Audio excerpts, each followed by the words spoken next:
बिस्मिल्लाहिर्रहमानिर्रहीम अस्सलामुअलैकुम। Welcome to my YouTube channel food and herb. उम्मीद करती हूँ अल्लाह पाक के फजलो करम से आप सब खैरियत से होंगे।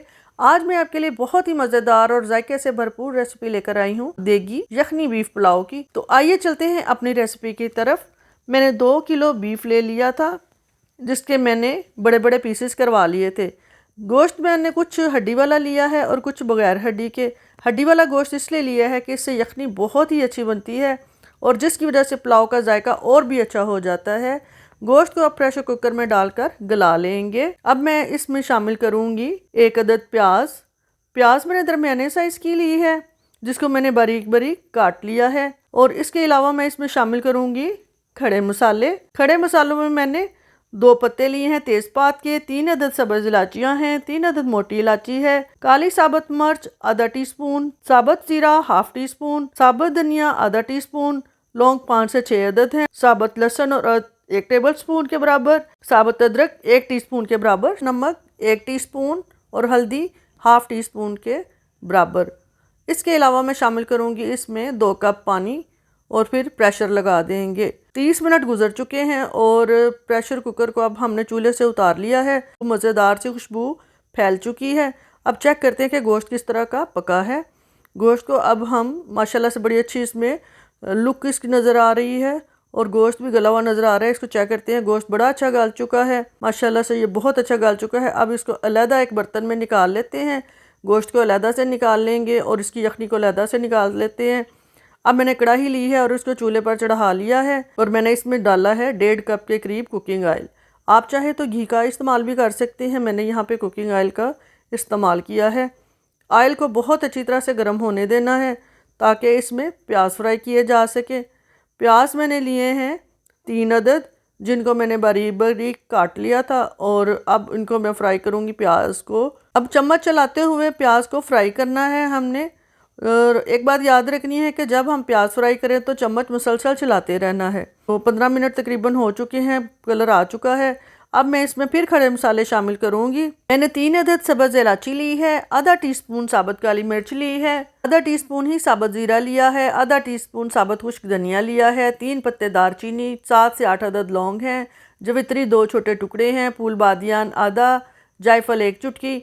इन सारे मसालों को 1 मिनट तक प्याज के साथ अच्छी तरह से फ्राई करना है। आप 1 से 2 मिनट तक भी कर सकते हैं ताकि फ्राई होने से इनकी खुशबू और जायका जो है उसमें मज़ीद इजाफा हो जाए। अब चम्मच चलाते जाएंगे इसमें और जो मसाले हैं वो प्याज के साथ उनको भी फ्राई करेंगे। 2 मिनट 1 से 2 मिनट लगते हैं तो इनको अच्छी तरह से फ्राई हमने कर लेना है। तकरीबन ये हमारे जो मसाले हैं प्याज के साथ फ्राई हो चुके हैं। अब हम शामिल करते हैं इसमें टमाटर। टमाटर यहाँ पे मैंने 3 अदद लिए हैं। ये मेरे फ्रीज़ किए हुए टमाटर हैं, मैंने इनको बारीक स्लाइसेस में काट के फ्रीज़ किया हुआ था। यहाँ पे मुझे पानी डालने की ज़रूरत नहीं क्योंकि ये जो टमाटर हैं अपने पानी में ही पक जाएंगे। टमाटर बड़ी अच्छी तरीके से पक चुके हैं और इसी तरह इनको अभी हमने पकाना है, भूनना है। इसके बाद अब हम शामिल करेंगे इसमें लहसुन अदरक का पेस्ट 2 टेबल स्पून के करीब हम इसमें शामिल कर रहे हैं और इसमें शामिल करेंगे 1 टीस्पून के करीब सब्ज़ जो मिर्च है मैंने ली है, उसको मैंने बारीक कर लिया था, यानी कि दादड़ करके कूट लिया था, वो शामिल करेंगे। इससे पुलाव का बहुत बेहतरीन सा जायका आता है। इसको अच्छी तरह से हमने भूनना है, इसको अच्छी तरह से इसमें मसालों में पका लेना है और जहाँ जहाँ ज़रूरत महसूस हो हमने थोड़ा सा पानी का छिड़काव भी कर लेना है ताकि मसाला कहीं से जल ना जाए। और इसके अलावा मैं शामिल करूँगी इसमें 2 टेबल स्पून के करीब नमक। यहाँ पर मैं आपको बताती चलूँ कि मैंने गोश्त में भी 1 टीस्पून जो है वो नमक डाला था, तो 2 टीस्पून मैं यहाँ पे शामिल कर रही हूँ और 1 टीस्पून मैंने इसमें पुलाव मसाला डाला है। इससे जायका बड़ा अच्छा आता है। ये रेडीमेड मसाला है जो मैंने इस्तेमाल किया है। इसके अलावा मैं शामिल करूँगी 1 टीस्पून दादड़ लाल कुटी मिर्च का इस्तेमाल मैंने यहाँ पे किया है। 2 टेबल स्पून के करीब मैं इसमें धनिया ज़ीरा पाउडर का इस्तेमाल करूँगी और चम्मच की मदद से अब अच्छी तरह से इनको आपस में मिक्स करेंगे और भून लेंगे। 2-3 मिनट तक ये अच्छी तरह से भुने जाएंगे तो मसाला अच्छी तरह से भुना जा चुका है। तकरीबन हमारा मसाला बिल्कुल रेडी हो चुका है। अब इसमें गोश्त शामिल करेंगे जो कि बॉईल करके पहले ही रख लिया था। इसको अब इसमें शामिल करके चम्मच की मदद से चम्मच चलाते हुए भूनते जाएंगे और तकरीबन 8 से 10 मिनट तक हमने गोश्त को इस मसाले में भूनना है अच्छी तरह से। थोड़ा थोड़ा सा हमने पानी का भी छिड़काव कर लेना है जहाँ ज़रूरत महसूस हो। मैंने 5 अदद यहाँ पे सब्ज़ मिर्च ली है जो मैं इसमें डालूँगी। सब्ज़ मिर्च से बड़ा अच्छा फ्लेवर आता है, पहले भी मैंने इस्तेमाल की थी। और अब मैं साबित मिर्च डाल रही हूँ और मैंने डंडी वाली साइड से इनको छोटा छोटा कट लगा लिया है। इससे मिर्च का फ्लेवर खुल के आ जाता है, यानी कि अच्छी तरह से फ्लेवर आ जाता है।